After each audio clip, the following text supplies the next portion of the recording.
ॐ ज्ञानतिमिरन्धस्य ज्ञानाञ्जनशलाकया चक्षुरुन्मिलितं येन तस्मै श्रीगुरवे नमः। जय श्री कृष्ण चैतन्य प्रभु नित्यानंद, श्री अद्वैत गदाधर श्रीवासादि गौर भक्त वृंद। हरे कृष्णा कृष्ण कृष्ण हरे हरे, हरे राम राम राम हरे हरे। हरे कृष्णा। श्रीमद् भगवद गीता अध्याय 16 श्लोक 4। दंभो दर्प अभिमानश्च क्रोधः पारुष्यम् एव च अज्ञानं च अभिजातस्य पार्थ संपदम आसुरीम। हे पार्थ, दंभ, दर्प, अभिमान, क्रोध, निष्ठुरता और अविवेक आसुरी संपद के अभिमुख उत्पन्न व्यक्ति में होते हैं, अर्थात असत जात व्यक्ति को ये आसुरी संपद प्राप्त होते हैं।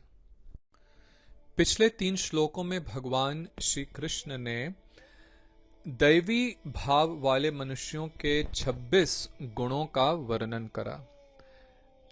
ऐसे व्यक्ति जो देवताओं के गुण वाले होते हैं, उनके ऐसे गुण क्यों होते हैं? 2 कारणों से। एक, क्योंकि उनके पूर्व जन्म के ऐसे संस्कार हैं, उन्होंने बहुत सुकृतियां करी हैं, पुण्य आदि करे हैं। और दूसरा कारण यह है कि वे बहुत ही शुभ समय में जन्म लेते हैं। क्यों? क्योंकि उनके माता पिता ने वैदिक रीति के अनुसार गर्भाधान संस्कार करके एक अच्छे समय में यह क्रिया करी उस जीवात्मा को इस जगत में लाने के लिए। अब इस 4थे श्लोक में श्री कृष्ण ऐसे व्यक्तियों के गुणों का वर्णन कर रहे हैं जो आसुरिक भाव के हैं। और आसुरिक भाव के क्यों हैं? क्योंकि वे असत समय में जन्म लेते हैं और पूर्व जन्मों से उनके आसुरिक संस्कार हैं। पाप कार्यों में रत थे, अधार्मिक कार्य किए, तो उस प्रकार के उनकी मनोवृत्ति थी और इस जन्म में भी वे इसी प्रकार से जन्म लेते हैं। तो देखिए, ये पढ़ करके एक बात अच्छी तरह से समझें कि किसी जीव को इस जगत में लाना ये एक बहुत ही महत्वपूर्ण कार्य है। किस मनोवृत्ति से माता और पिता यह क्रिया करते हैं और गर्भ में जब बच्चा आ जाता है उसके बाद माता की किस प्रकार की मनोवृत्ति होती है, ये दोनों ही बहुत प्रभाव डालते हैं उस बच्चे के ऊपर। तो पहला तो जैसे कृष्ण कह रहे हैं कि यदि गर्भाधान संस्कार के बिना अर्थात अधार्मिक रूप से बच्चे को कंसीव किया जाए, केवल अपने शारीरिक भोग की पूर्ति के लिए गलत समय में गलत भाव से जब स्त्री और पुरुष संभोग करते हैं, तो उस कारण से जो जीवात्मा उस गर्भ में आती है वो वैसी ही होगी जिसके पिछले जन्मों से पाप वृत्ति है। अब जब वे मां के गर्भ में आते हैं तो यदि माता भी उसी प्रकार के भाव की है तो गर्भ में भी बच्चे को अच्छे संस्कार नहीं मिलेंगे। आज जो हमारा मेडिकल साइंस है उसमें भी इस बात को माना जाता है कि गर्भ में जब बच्चा होता है तो उस पे बहुत प्रभाव पड़ता है इन बातों का कि माँ क्या खा रही है, क्या सोच रही है, किस प्रकार के कार्य कर रही है, किस प्रकार का संगीत सुनती है, इन सब चीज़ों का बहुत प्रभाव पड़ता है। यदि जब माता ठाकुर जी को भोग लगा प्रसाद पाए, भगवान के नामों का प्रेम पूर्वक कीर्तन करे, गीता भागवत का अध्ययन करे अथवा श्रवण करे, महामंत्र और भगवान के भजन कीर्तन को सुने, तो इससे माँ के गर्भ में जो बच्चा है उस पे बहुत ही पॉजिटिव एक आध्यात्मिक प्रभाव पड़ता है।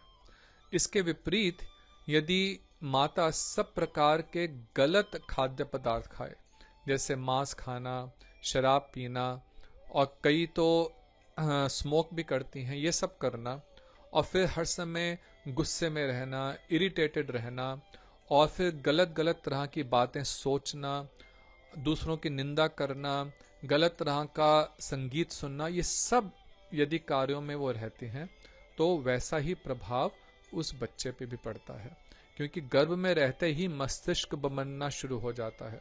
तो मस्तिष्क कैसे बनता है उसका पर बहुत प्रभाव पड़ता है इन सब चीज़ों का। तो देखिए, यदि हम चाहते हैं कि अच्छे बच्चे पैदा हों तो हमें वैदिक संस्कृति का पालन करना चाहिए। ये बहुत ही वैज्ञानिक प्रोसेस है जो हमारे शास्त्रों में बताया गया है, और ये हमारा एक उत्तरदायित्व है, बहुत महत्वपूर्ण रिस्पॉन्सिबिलिटी है कि हम दैवी भाव के बच्चों को इस संसार में लेके आए, क्योंकि तभी इस संसार में शांति होगी, तभी संसार में जो हर तरफ आज हम नाना प्रकार के क्लेश देख रहे हैं वे तभी दूर होंगे। क्लेश होते क्यों हैं? क्योंकि जब हमारी आसुरिक वृत्ति होती है, आसुरिक वृत्ति के कारण ही क्लेश और कलह होता है, और इसीलिए इस युग का नाम कलयुग है, क्योंकि कलह बढ़ रहा है। और जब दैवी भाव के मनुष्य होंगे, ऐसे गुणों वाले जिनका वर्णन भगवान ने पिछले 3 श्लोकों में करा, तो स्वतः ही विश्व में सर्वत्र शांति होगी। तो इसलिए समझना आवश्यक है दैवी गुणों के साथ ही साथ कि आसुरिक गुण कौन से हैं। इनको गुण तो नहीं कहा जा सकता, क्योंकि ये वास्तव में तो अवगुण ही हैं। और देखिए, एक प्रकार से जितने वो 26 गुण भगवान ने वर्णन करे पिछले 3 श्लोकों में, उनके विपरीत जो अवगुण हैं वे सब के सब आसुरिक संपदा हैं। जहां पर सूर्य की रोशनी है वहां पे अंधकार नहीं होगा। तो दैवी गुण जो हैं वे सूर्य की रोशनी सदृश हैं, और उनका अभाव जो है वो गहन अंधकार जैसा है, और वही है आसुरिक संपदा। सूर्य की रोशनी में आपको स्पष्ट रूप से अपना मार्ग दिखाई देता है, परंतु गहन अंधकार में आप भटकते हैं। और देखिए, जितने भी प्रकार के कुकर्म करते हैं ना, अधिकतर गहन अंधकार में ही होते हैं। तो उसी प्रकार से यहाँ पे भगवान जो आसुरी संपदा का वर्णन कर रहे हैं इस श्लोक में, वह इसी प्रकार के आसुरिक वृत्ति के लोगों की है। तो अब संक्षेप में इनको समझते हैं। सबसे पहले श्री कृष्ण कहते हैं दंभ। दंभ का अर्थ क्या है कि धार्मिक होने पर भी अपने को धार्मिक के रूप में स्थापित करना। श्रील गुरुदेव टीका में लिखते हैं कि जिनका जन्म अत्यंत अशुभ मुहूर्त में होता है, अर्थात जिनके शुभ संस्कार नहीं होते, वे आसुरी स्वभाव वाले लोग धर्म और आत्मविद्या का ढोंग दिखाकर भोले भाले लोगों को ठग कर कनक कामिनी और प्रतिष्ठा के संग्रह में ही जीवन की इति कर्तव्यता समझते हैं। तो देखिए, दंभ का अर्थ होता है हिपोक्रेसी, जो आप नहीं हैं उसका ढोंग करना। तो ढोंगी व्यक्ति को दंभी कहते हैं। और सबसे बड़ा ढोंग क्या है? सबसे बड़ा ढोंग यह है कि धर्म के नाम पर ढोंग करना। आप वास्तव में तो धार्मिक नहीं है, इस बात को समझेंगे। धार्मिक केवल उसी को नहीं कहा जा सकता जो शास्त्रों पर बहुत अच्छे अच्छे प्रवचन दे सकता है। धार्मिक अथवा आध्यात्मिक व्यक्ति वे है जो उन सब आदर्शों का अपने जीवन में पालन करता है, जो आचरण करता है, वही उनका प्रचार कर सकता है। जो बिना आचरण करे शास्त्रों के ऊपर वक्तव्य करता है वह वास्तव में ढोंगी है। वे लोग भगवान की सेवा के रूप में ये भाषण अथवा कथा नहीं करते। वे तो केवल अपने स्वार्थ के लिए, अपना घर भरने के लिए शास्त्रों का दुरुपयोग करते हैं। शास्त्र के नाम पर नाना प्रकार की गलत बातें भी बोल देते हैं और भोले भाले लोग जिन्होंने शास्त्र पढ़े नहीं वो उनकी बातों में आ जाते हैं। ऐसे वक्ता लोग हो सकता है बहुत अच्छा गा लेते हों, बहुत अच्छा बोल लेते हों, परंतु यदि वे ये केवल व्यापार के लिए कर रहे हैं, भागवत कथा कर रहे हैं, लेकिन किस लिए? खूब पैसा इकट्ठा करने के लिए। भागवत कथा करते हैं, उनकी फीस होती है, कुछ लाख लेकर के वे भागवत कथा करेंगे।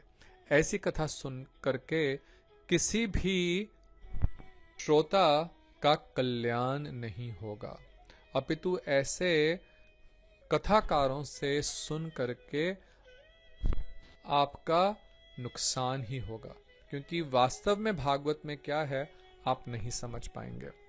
और देखिए, ऐसे लोगों के कारण ही जो साधारण लोग हैं उनका कई बार धर्म से विश्वास भी उठ जाता है, क्योंकि जब वे देखते हैं कि पर्दे के पीछे ऐसे लोग कितने प्रकार के कुकर्म कर रहे हैं, कैसे उन्होंने अपनी तिजोरियां भर ली हैं, जब इसका पर्दाफाश होता है तो लोगों का धर्म से विश्वास उठ जाता है।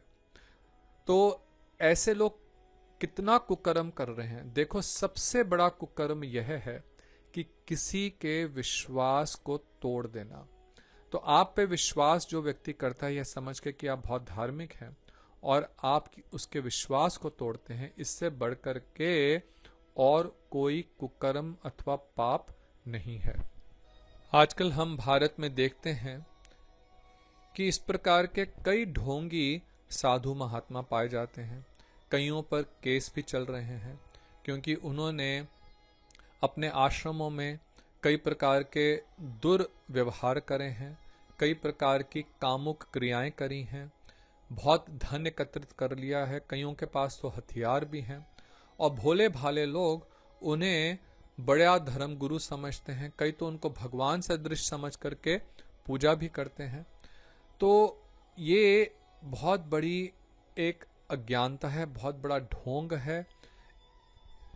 ऐसे व्यक्तियों से हमें सावधान रहना चाहिए। जो आचरण धर्म अनुसार नहीं करते उनका अनुगमन नहीं करना चाहिए। एक पंडित जी थे, बहुत अच्छे वक्ता, बहुत सुंदर कथा करते थे भागवत पे और अन्य शास्त्रों पर। हजारों में लोग उनको सुनने आते, बहुत दान दक्षिणा देते। पंडित जी का बहुत विशाल घर था। तो एक दिन पंडिताइन जी, जो हर समय घर के कामों में ही व्यस्त रहती थी, उन्होंने कहा कि आज कथा मैं भी सुनने जाती हूँ। संयोगतः उस दिन एकादशी थी। तो पंडित जी कथा में एकादशी व्रत के विषय में बता रहे थे कि इस दिन हमारे को अन्न नहीं खाना चाहिए, चावल नहीं खाना चाहिए और बहुत साधारण रूप से फलाहार करें और इस दिन नाम करें, कथा सुने। तो लोग सुन करके कि हाँ हम भी ये सब करेंगे। पंडित ताइन जी ने भी सोचा कि अरे आज तो मैंने बहुत अच्छी बात सुनी, मुझे तो एकादशी व्रत का महात्म्य ही नहीं मालूम था, तो मैं भी एकादशी व्रत रखूंगी। वो घर गई, एकादशी का प्रसाद बनाया। अब पंडित जी घर आए और कहा कि प्रसाद लाओ, बहुत भूख लग रही है। तो पंडिताइन जी ने आकर के वे एकादशी प्रसाद परोसा। जब पंडित जी ने देखा कि कुछ फल हैं, उबला हुआ आलू है, तो यह देख करके वे क्रोधित हुए, बोले ये क्या ले आई, कहाँ तुमने आज पूड़ी पकौड़े दाल पनीर की सब्जी ये सब नहीं बनाया। तो पंडिताइन जी ने कहा कि आज तो एकादशी है पंडित जी, आप तो कथा में बता रहे थे कि कैसे यह उपवास रखना चाहिए। तो पंडित जी सुनकर के और क्रोधित हो गए, अरे ये तो उन सब लोगों के लिए था, मेरे लिए थोड़ा ही है सब। तो यह सुनकर के तो पंडिताइन जी चौंक गई। वो कहती हैं कि आप ऐसे ढोंगी हैं, सारी दुनिया को एकादशी व्रत रखने के लिए कहते हैं और स्वयं ही नहीं पालन करते। तो देखिए ऐसा आजकल हो रहा है, तो हमें बहुत इस विषय में सावधान रहना चाहिए। इसके बाद भगवान कहते हैं दर्प। श्री विश्वनाथ चक्रवर्ती ठाकुर लिखते हैं कि धन विद्या आदि के गर्व को दर्प कहते हैं। और आजकल देखिए हम लोग कई बार इसको अपने समाज में भी देखते हैं कि जिनके पास बहुत संपत्ति है या जिनके पास बहुत भौतिक विद्या है, वह बहुत गर्व करते हैं इस बात का, अपने सामने किसी को कुछ भी नहीं समझते। वास्तव में तो विद्या और धन हमारे को विनम्र बनाता है। विद्या विनय संपन्ने, गीता में भगवान कहते हैं कि विद्या से व्यक्ति विनीत होता है, अर्थात विनम्र होता है। परंतु यदि क्यों विनम्र होता है? क्योंकि वास्तव में जो विद्या को सही रूप से ग्रहण करता है, विशेष करके आध्यात्मिक विद्या को, वह समझता है कि ये सब भगवत कृपा से है। और वास्तविक विद्या जान करके उसे इस बात का ज्ञान होता है कि मैं कितना क्षुद्र हूं, मैं तो कुछ भी नहीं हूं, भगवान के सामने मेरी क्या स्थिति है, और उन्हीं की कृपा से मुझे यह धन और ज्ञान की प्राप्ति हुई है, और उनकी सेवा में लगाना ही इसको मेरा कर्तव्य है।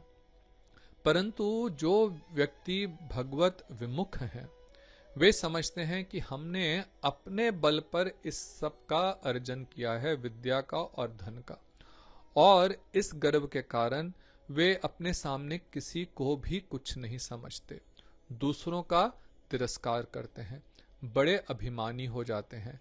ये तीसरा अवगुण है ऐसे लोगों का जो भगवान वर्णन कर रहे हैं।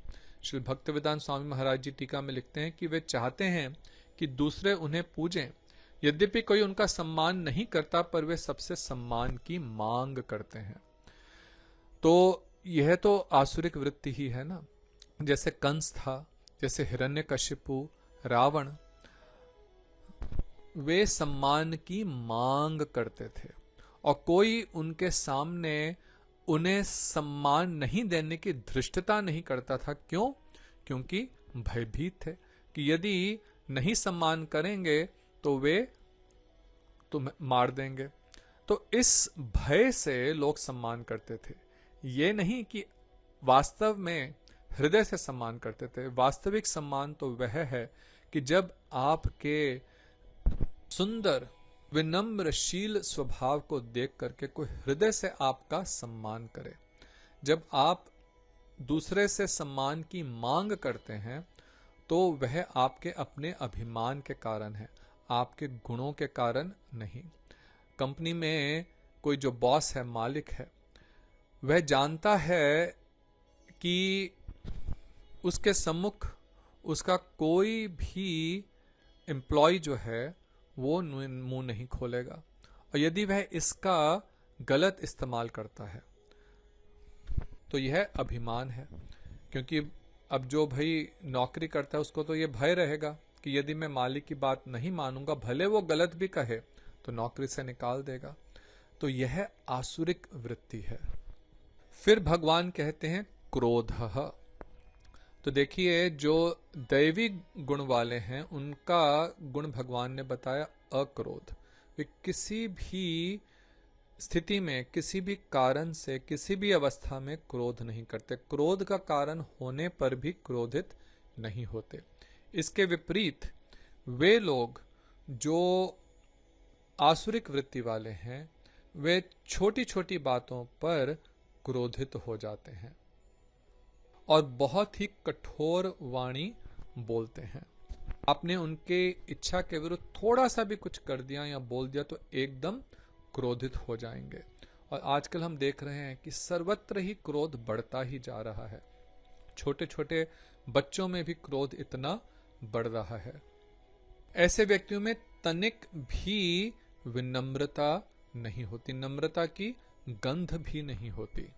और क्रोध के कारण वे कितने कुकर्म कर देते हैं, हाथापाई पे आ जाते हैं। और यदि आप न्यूज उठा करके देखें तो रोज ही ऐसा कोई ना कोई किस्सा सुनने में आता है। कुछ समय पहले मैंने पढ़ा कि दिल्ली के बाहर किसी जगह पर कि एक व्यक्ति ने दूसरे को गोली मार दी। किस लिए? क्योंकि उस व्यक्ति ने ऐसी जगह पे गाड़ी खड़ी करी थी जिस पर यह व्यक्ति गाड़ी खड़े करना चाहता था।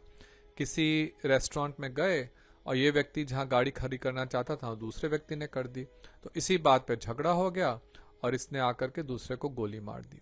तो देखो कितनी छोटी सी बात है। ऐसा क्रोध आ जाता है कि बिल्कुल अच्छे बुरे का विवेक खो बैठते हैं और यह भी भूल जाते हैं कि इसका फल हमें क्या मिलेगा। भला किसी दूसरे को मारोगे तो आपको भी तो सारा जीवन जेल में बिताना पड़ेगा एक छोटी सी चीज के लिए। छोटी सी चीज के लिए देखो आजीवन जेल में उन्हें कई प्रकार के कष्ट झेलने पड़ेंगे। तो काम एष क्रोध एव रजोगुण समुद्भवः। गीता में भगवान कहते हैं ना कि काम और क्रोध जो है यह रजोगुण से उत्पन्न होता है। रजोगुण और तमोगुण, इनके कारण ही क्रोध बहुत अधिक होता है। तो क्रोध पर विजय पाना बहुत आवश्यक है। इसके बाद भगवान कहते हैं पारुष्यम। पारुष्यम का अर्थ है निष्ठुरता, अर्थात क्रूरता। तो जो व्यक्ति अपनी इच्छाओं की पूर्ति के लिए दूसरों को नाना प्रकार के कष्ट देते हैं, क्रूरता करते हैं, उन्हें निष्ठुर कहा जाता है। अपनी इंद्रिय तृप्ति के लिए वे किसी हद पर तक जाने के लिए भी तैयार रहते हैं। देखो जो भक्त है, जो दैवी संपदा से युक्त है, वह किसी को भी किसी भी प्रकार की हानि नहीं पहुंचाएगा। हमने पिछले श्लोकों में इस बात को देखा था कि भगवान कह रहे हैं कि तन मन वचन से किसी भी प्रकार से दूसरों को कष्ट नहीं देगा, है ना। ये वास्तविक अहिंसा है। लेकिन जो व्यक्ति आसुरिक वृत्ति का है वह बहुत हिंसा का व्यवहार करता है केवल अपनी इंद्रिय तृप्ति के लिए।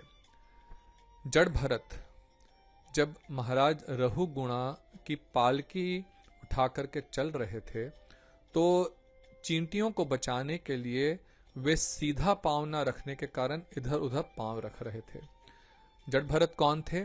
महाराज भरत, जिनके नाम पर भारत देश का नाम पड़ा। वे अगले जन्म में हिरण बने और फिर तीसरे जन्म में जड़ भरत। आपने यह कथा अवश्य सुनी होगी। तो महाराज रहुगुणा की पालकी जा रही थी। एक पालक की उठाने वाले का स्वास्थ्य खराब हो गया तो ढूंढते ढूंढते उन्होंने देखा कि जड़ भरत वहां बैठे हैं, बड़े बलिष्ठ थे। उनको पकड़ करके ले आए कि तुम पालकी उठाओ। अब वे जब चल रहे थे तो नीचे देखा जमीन पे चींटियां हैं, तो चींटियों पर उनका पांव ना पड़े तो इसलिए पांव इधर उधर रख रहे थे। इसके कारण जो पालकी थी वे झूलने लगी, स्थिर नहीं थी।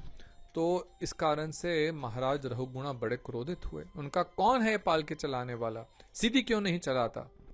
तो मैं अगर सीधी नहीं चलाएगा तो मैं तुम्हारे को मृत्यु दंड दे दूंगा।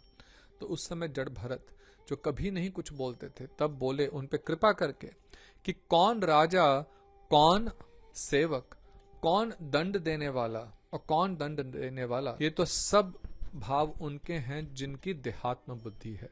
जो आत्मा है वे तो नित्य है। वे ना तो राजा है, ना तो नौकर है, ना मारने वाला है, ना मरने वाला है।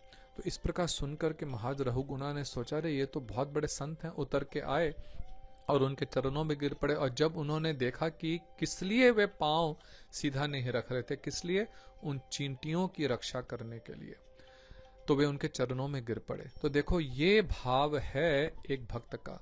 और इसके विपरीत जो आसुरिक वृत्ति के हैं, जैसे नेपोलियन था, हिटलर था और कितने कितने इस प्रकार के क्रूर व्यक्ति हुए हैं जिन्होंने केवल कुछ जमीन के टुकड़े के लिए हजारों लाखों लोगों का कत्ल कर दिया।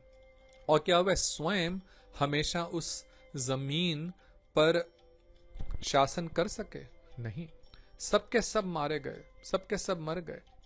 लेकिन यह इतिहास देखते हुए भी आज भी किसी को समझ नहीं आती। उसी कारण से आज भी लोग लड़ रहे हैं। इन सब लड़ने वालों में से कोई भी जमीन का एक टुकड़ा भी, छोटा सा टुकड़ा भी, एक सुई की नोक के बराबर भी जमीन को मृत्यु के समय अपने साथ लेकर के नहीं जा सकेगा। परंतु उसी जमीन के लिए वे लाखों लोगों को मारने के लिए तैयार हैं। और जिस देश के लिए ये लोग लड़े, उस देश के पास भी आज वह जमीन नहीं है। तो देखिए कितनी बड़ी अज्ञानता है। और इसी अज्ञानता के कारण लोग अच्छे बुरे का विश्लेषण नहीं कर पाते। तो जो अगला अवगुण जो भगवान बता रहे हैं, कह रहे हैं अज्ञानम, कि ऐसे व्यक्ति जो हैं, आसुरिक व्यक्ति हैं, वे अविवेकी होते हैं।